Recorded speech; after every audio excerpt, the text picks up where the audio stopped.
In this video, we're going to be doing a comparison between the Yosuda indoor cycling bike and the Xterra TR150 folding treadmill. Now these are two considerably different exercise devices, but each has its own benefits. Now one big difference between these two is the safety features. On one hand, with the bike of course, you really don't need a whole lot because it doesn't move by its own power. It's really just you pedaling, so you don't need much in the way of an emergency stop or anything like that. But with the treadmill on the other hand, not only does it move by its own power, but it can get up to pretty high speeds, so safety features are a little bit more crucial here. Luckily, this treadmill does have an emergency stop that's conveniently located and works really well.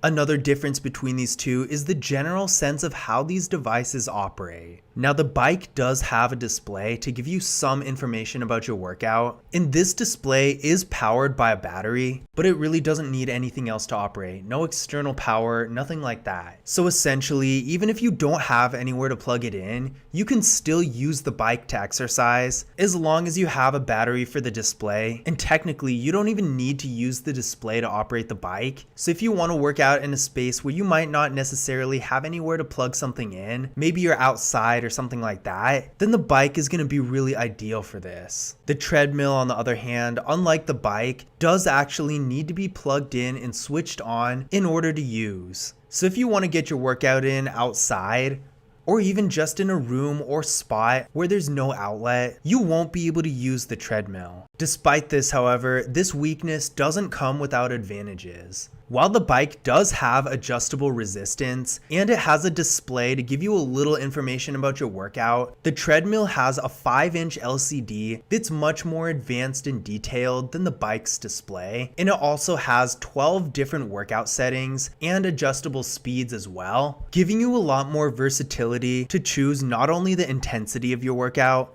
but the whole type of workout you're doing. As far as maneuverability and portability in general goes, I would say the bike, being much lighter and smaller, is quite a bit easier to move than the treadmill. But that being said, the treadmill isn't exactly hard to move either, with its foldable design and wheels at the bottom that make it quite a bit more portable, storable, and just easier to deal with in general than you might expect a treadmill to be. But that being said, while this may be the case, I still do think the bike is quite a bit easier to deal with in general because it's so much lighter and smaller. So in general, if you want the flexibility to work out inside or outside or somewhere where you can't plug things in, or if you just want something that's a little bit lighter, smaller, and easier to store and move around, I would say the bike definitely has an advantage here. But if you want a better display, more control over your workout, and more features in general, and don't particularly care about portability or whether or not you have to plug something in,